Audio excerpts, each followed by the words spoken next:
Om Shri Gurubhyo Namaha Harihi Om.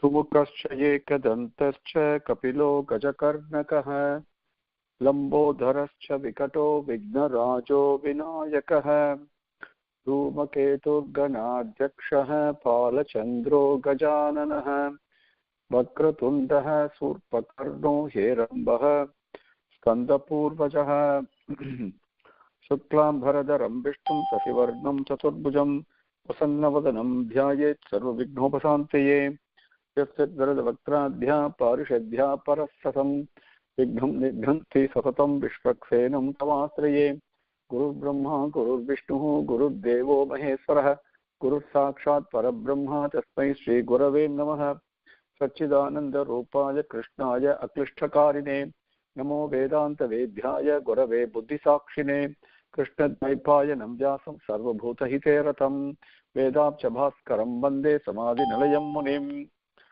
Narayanam Namaskritya Naranchaiva Narottamam Devim Saraswatim Vyasam Tato Jayamudirayet. Now with Bhagavan's grace, let us continue. We came up to Slokam number 14 in chapter 2, Skandam number 3.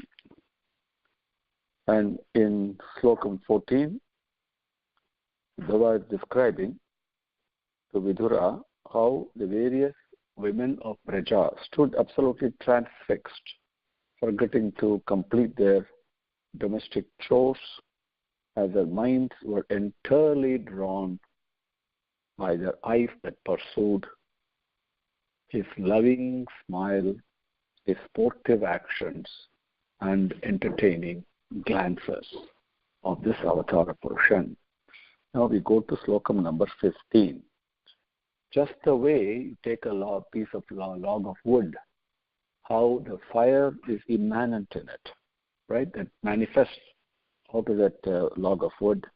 Bhagavan, the Lord of all, of both what is spiritual and what is materialistic, what is high and what is low. He is the Lord of all. He assumed an aspect of his own Maya and was born in the world because his daya, his compassion propelled him to do that. His own creations, they were not following the path of Mahatattvam, of giving love and receiving love.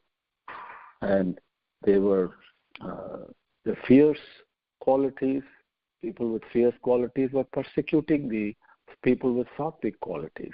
So this cruelty and violence was bound, the adharma was increasing.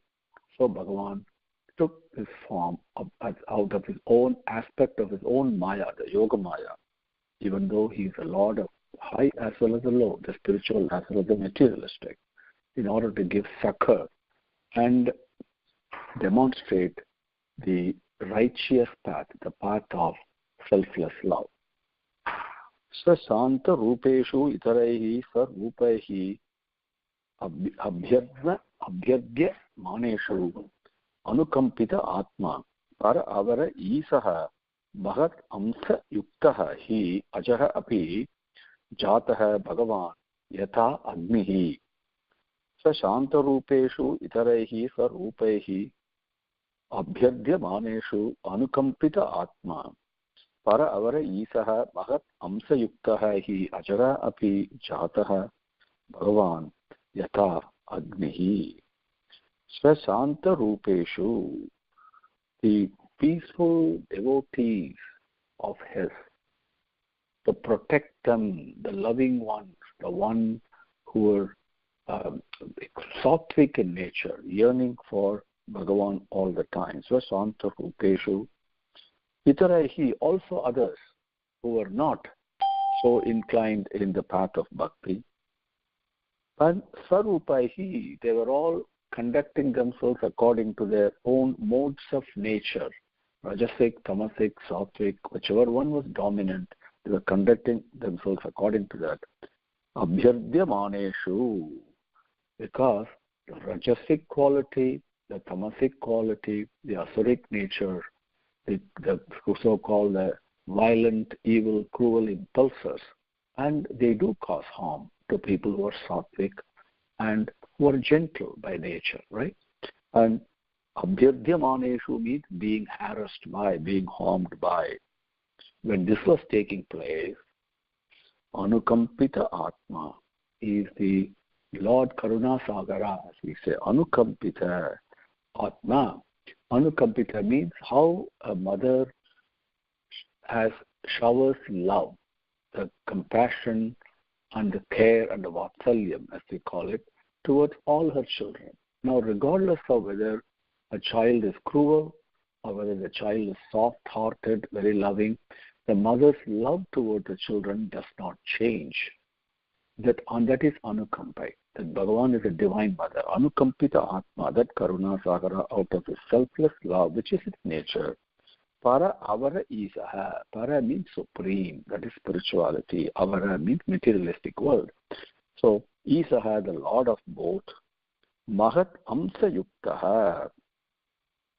He assumed, accompanied by an aspect of his own Yogamaya. Yogamaya. He certainly, Ajaga Api, even though he has no birth, Chataha, he was born, he took birth, this Bhagavan took birth in order to, as they say, Sadhu Samrakshanam, Deva Samrakshanam, and Dushta Nigraham, Sadhu Paripalanam. So these are the various, Bhakta Samrakshanam. So these are the four reasons Bhagavan takes form of his own Yogamaya, comes as an avatar Purushan. And Yatha Agnihi, how the fire that is immanent in a piece of log manifests itself. Bhagavan, same way, manifested himself. Even though he has no birth, he took birth in order to protect the good. Shantarupeshu itaraihi swarupaihi abhyardhyamaneshu anukampita atma para avara isaha bhagakamsa yuktahi ajaha api jataha Bhagavan yata agnihi. Number 16.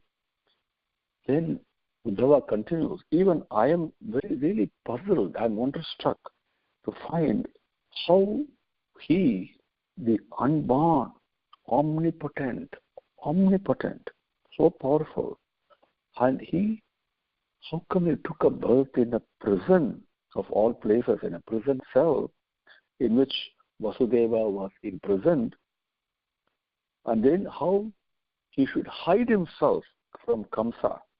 How he went and hid himself in Braja, in Vrindavan, as if he was in fear of his the enemy Kamsa. And then how he ran away from his own city of Mathura and for fear of this Kala Yavana, as it were, is what the next 116 says. When you look at Krishna's avataram on in a prison cell, immediately after birth, he didn't stay there. He went from Mathura to instructed Vasudeva to carry him, right? And then he was transported to Vrindavan immediately, all as if he was afraid of Kamsa. I'm wonderstruck, even though he was omnipotent, that he behaved like this, conducted himself like this. This only shows that Bhagavan's actions are inscrutable. You and I cannot understand them. It's impossible. So that's not even worth trying. So that is number 16. Mam kedayati yetat ajasya janma vidambhanam yat vasudeva gehe rajecha vasaha haribhayati iva swayam purate evatsiti yat ananta viryaha. Mam kedayati yetat ajasya janma vidambhanam yat vasudeva gehe rajecha vasaha haribhayati iva. But Iva is very important. Okay, Aribhayati Iva. Swayam Purate Evatsite Yat Ananta Viryaha. Yat Ananta Viryaha. Ananta Viryaha is all powerful. Powerful in all ways, in all directions, in every way imaginable. So most powerful, this Ananta Viryaha. Mam Tumi Kedayati. I'm puzzled. I'm wondering, right? Yetat, this Ajasya, the unborn, the one without birth, Janma Vidambhanam. The Janma is birth. is vidambanam, is amazing. It's bewildering not in sense of creating fear, but in sense of it's wonderstruck, right? It's fantastic. Yet Vasudeva Gehe, this entity without birth actually took birth in Vasudeva Gehe, where Vasudeva was residing, which was in the present self. And then after that, Vrajecha Vasaha. Then he went to live in Vraja, which is Vrindavan. Ari Bhayati Iva. Ari means enemy, right? Bhayati Iva. Iva means like. As if he was afraid of his enemy Kamsa. Swayam Purat Vyavapsit. Then Swayam, his own. Purat means the from where Mathura. Vyavapsit, he actually moved away. He asked himself to be transported from there. Yet, this which Ananta Viryaha, this omnipotent, all-powerful Bhagavan did this. I'm wonderstruck, I'm puzzled that he did this.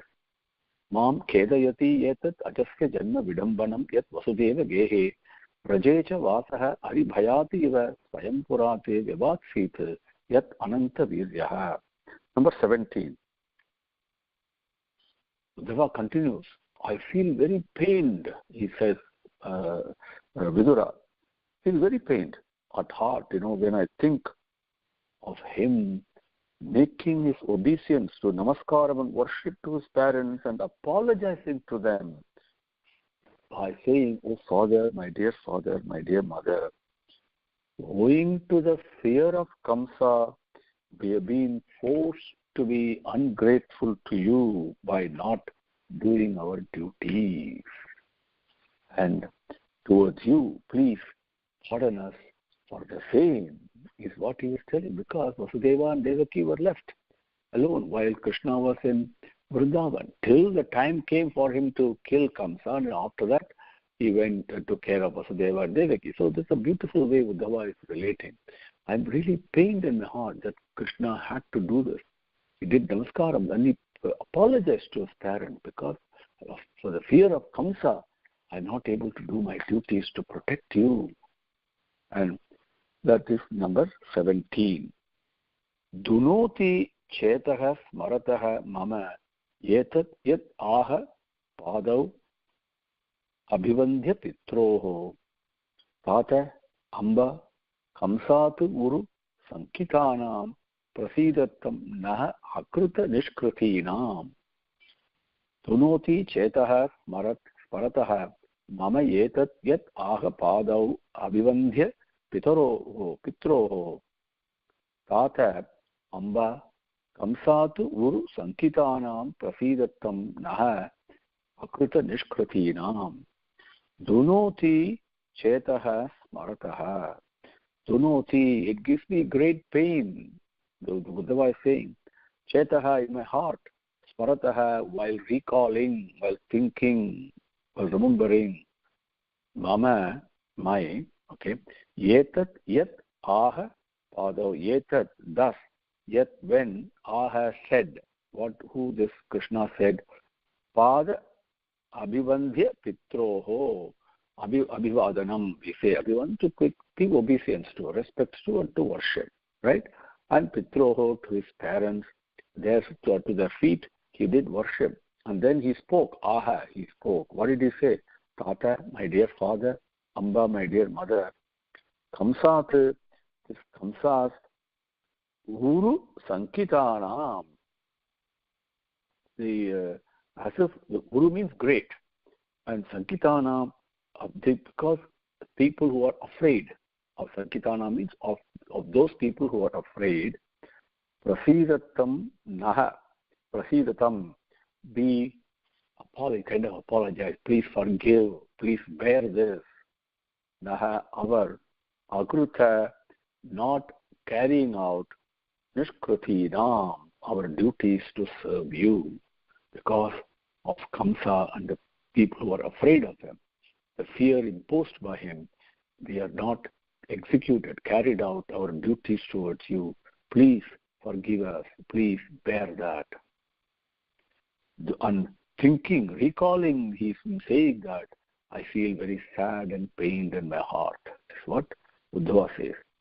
Sunoti chetara smaratara mama yetat yat aha padau abhivandya pitroho Tata amba kamsat uru sankitanam prasidatam naha akrita nishkritinam.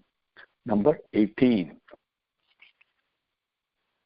Now, Bhagavan, when he walks, the Avatara Purushan walks on the ground, and then the dust and all from the ground attaches to the lotus feet.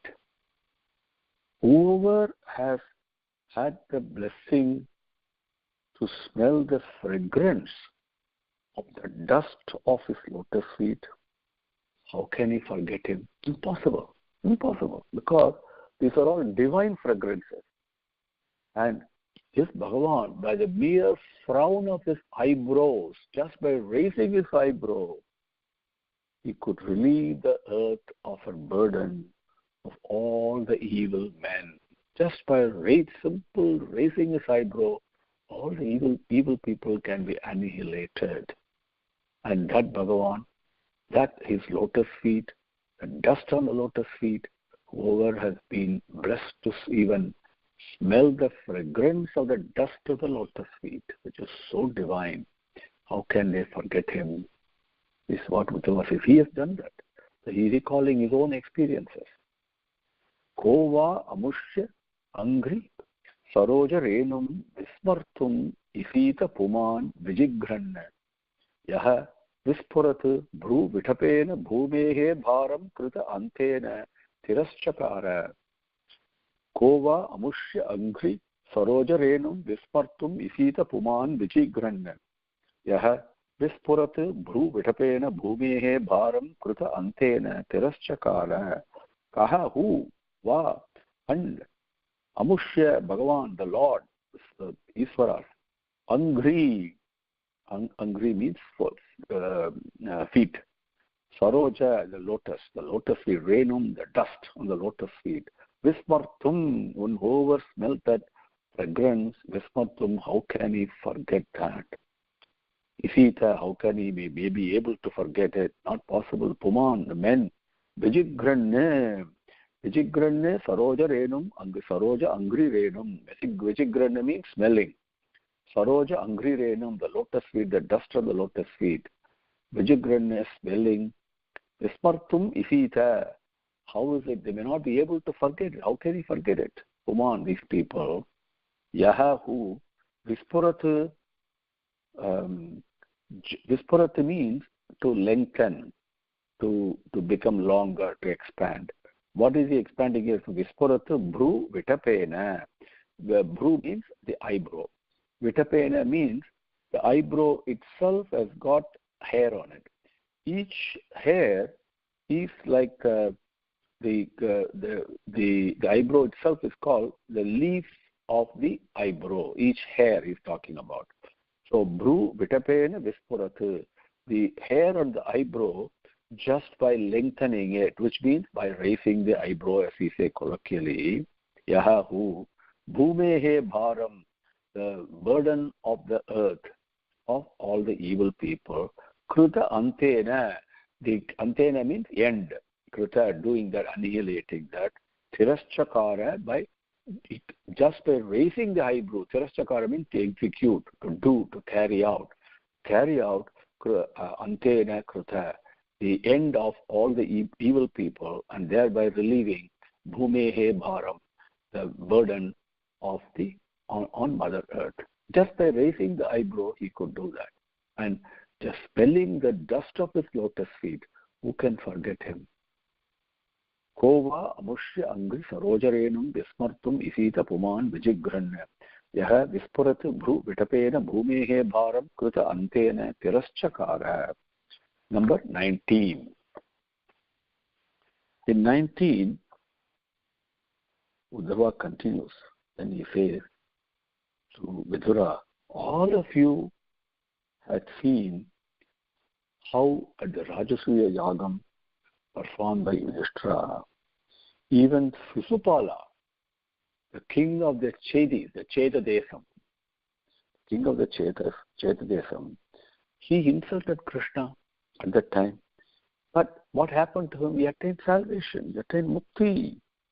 Then this salvation, even the yogis aspire by performing many severe penances and yogic practices. That is what happened. You all saw that, he says. So how can one bear the separation from such an entity, Avatara Purushan? Uddhava is speaking personal because he feels so pained that Krishna Avataram is ended and gone. And so how can I bear the separation, is what he's saying. How can anyone bear the separation? And so you all know what happened at that Rajasuya Yagam, so I won't go into that. It's a very, very beautiful story. So that is number 19. Drishta bhavadbihi nanu rajasuye chaidhyasya krishnam vishatah api siddhihi yam yoginah samspruhayanti samyak yogena kaha tat viraham saheta. Who can forget him, is what he says. How can he not forget him? Who can bear the separation from him, is what. Kaha tat viraham saheta. Viraham means separation. And saheta means to bear, to tolerate. So kaha, who? Tat, that Bhagavan, who can bear the separation from him? Drishta bhavadbihi nanu rajasuye chaidhyasya krishnam vishatah api siddhihi. Drishta, it has been seen by everyone. Bhavadbihi, by your good self, you also have seen it. Nanu, of course, certainly, Rajasuye, the Rajasuya Yagam performed by Yudhishthira, Chaidhyasya, Chaidhya means Chetadesam. Chetadesam, the king of Chetadesam is Sisupala, Chaidhyasya of Sisupala. Vishataha, he was spewing out enmity and hatred to Krishna, even though he did that Vishataha api, Siddhihi, Chaidhyasya Siddhihi, that Sisupala attained salvation, merged with Bhagavan Krishna. Yam, that the same salvation and merging, Yoginaha Samspruhayanti Samyak Yogena. Samyak Yogi, Samyak Drishti, Samyak Vacham, Samyak Chintanam, and Samyak Sruti. All these Samyak means not only total and complete, but total and complete in the most beneficial, righteous manner. Okay? That yogena, with yoga, all the yogic practices being carried out appropriately and properly and totally and completely, those yoginaha, those yogis who do these yogic practices, samspruhayanti, they desire. What do they desire? Yam yoginaha. That salvation, mukti, that is decided by yogis who practice austerities and yogas and all that, they desire this salvation only. But that was obtained by Sisupala, even though he is spewing out enmity and hatred towards Krishna, he attained that siddhi. And you all saw that. That happened in the Rajasuya Yagam during the Rajasuya Yagam performed by Yudhishthira. Kaha, who? That Krishna, viraham, being separated from him, saheta, how can anyone bear that separation from that Krishna? Drishta bhavadbihi anu rajasuye chaidhyasya krishnam vishatah api siddhihi yam yoginaha samspruhayanti samyak yogena kaha tat viraham saheta. Number 20. Then Uddhava continues. Then he says, not only Sisupala attained siddhi, but what about those various warriors in the Kurukshetra war? What did they do? They all attained Bhagavan's Lotus Feet and the realm of Krishna by all the various kings who fought in that war, because they died in the field of battle. And when they died, what did they see? They see the smiling, fascinating face of Krishna before them. So they all attained the same salvation. And they all died. with looking at the smiling, fascinating face of Krishna, as they fell down hit by the purified arrows shot by Arjuna.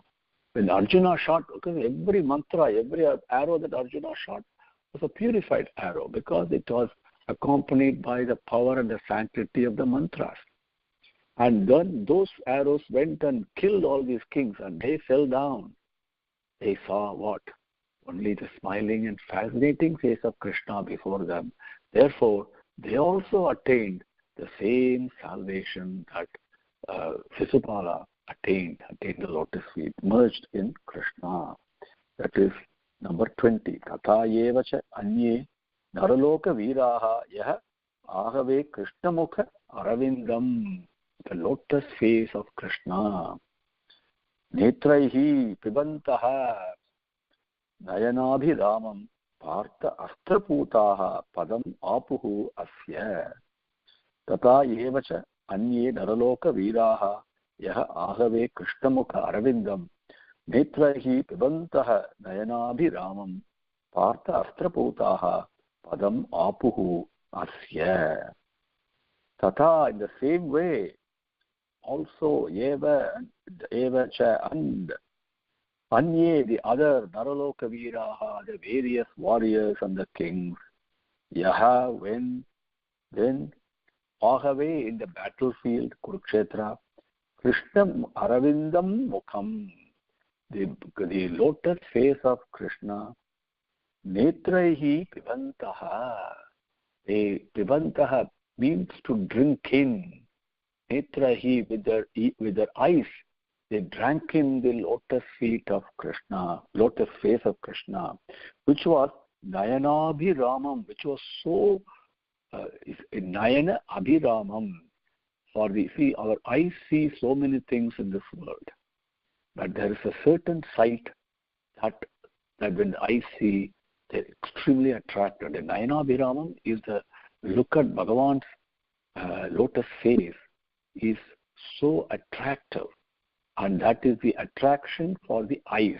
That is why eyes have been given for us to see that. That is Nayanabhiramam Aravinda Krishna Mukham Netrehi Pibantaha. And then when did they see this and drank in the beauty, the nectarine beauty of the lotus face of Krishna? Partha astraputaha, the purified, sanctified arrows that are shot by Partha Arjuna. Padam apuhu, padam, this Krishna padam, that the lotus feet of Krishna, apuhu, they attained, asya, of him, asya means his, asya padam apuhu, asya, this Krishna's padam, the lotus feet, apuhu, they attained, as they were shot by purified arrows shot by Arjuna, and they fell down. They drank in the indescribable, captivating sweetness of the divine beauty of the lotus face of Krishna. So they also attained his lotus feet. Tata yevacha anye naraloka viraha yah ahave Krishnamukha aravindam netraihi pibantaha nayanabhiramam partha astraputaha padam apuhu asya. Om Shri Gurubhyo Namaha. Harihi Om. Samastalokaha Sukhino Bhavantu. Samastalokaha Sukhino Bhavantu. Samastalokaha Sukhino Bhavantu. Om Shanti Shanti Shanti. Harihi Om. Shri Gurubhyo Namaha. Harihi Om.